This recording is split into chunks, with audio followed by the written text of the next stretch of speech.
I'm a sucker for books and movies about time travel. The Time Machine by H.G. Wells, The DeLorean in Back to the Future, and any Star Trek episode in which the crew of the Starship Enterprise travels back to the 20th century. I love them all. But over the years, I've learned a few important things about time travel.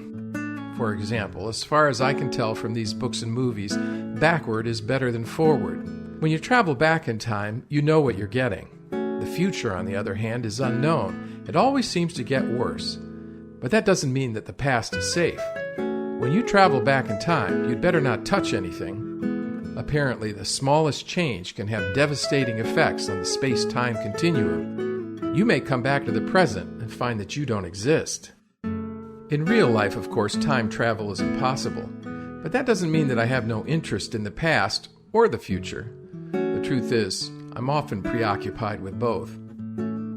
Sometimes it's because I'm thinking about the past, trying to understand what I've experienced and how it affects my life. Just as often, I'm concerned about the future. Maybe it's because I'm looking forward to what comes next. More often, it's because I'm worried about it. What gets lost in all of this is the present. Like the quiet child in a loud family, it's often overlooked. Either way, I tend to brush by the present as if it were some stranger that I pass on the street. Or if I do give it attention, it's usually only a kind of grudging consideration, the sort you might give to someone who whines until your attention is wheedled away from the thing that really interests you.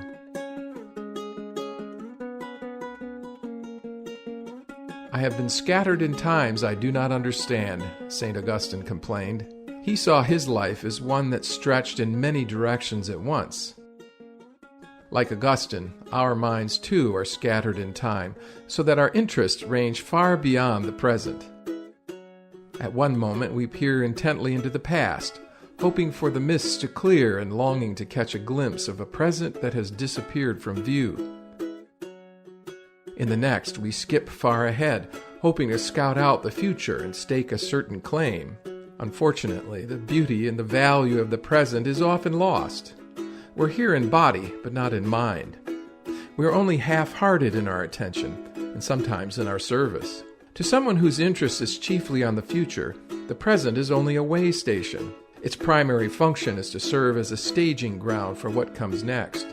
For the person whose focus is mostly on the past, the present is a cemetery filled with monuments to the glory days that will never come again, or with a painful record of injuries and slights that we've suffered. I want to propose an alternative. I call it practicing the present. Practicing the present is more than the habit of slowing down and making ourselves aware of what's going on in the moment. It's a way of locating ourselves in the world. It's a way of seeing. Practicing the present is the habit of reining in our wandering mind and concentrating our attention on the here and now. This means, first of all, taking stock of things as they really are. What is the real landscape of my life? What do things really look like? We're doing more than assessing. We're trying to orient ourselves to reality. Those who dwell on the past and future are often living in a fantasy world. But God is at work in the real world. As we take stock of things as they really are, we do so with an awareness that God is truly present, no matter how mundane or how bleak the circumstances appear.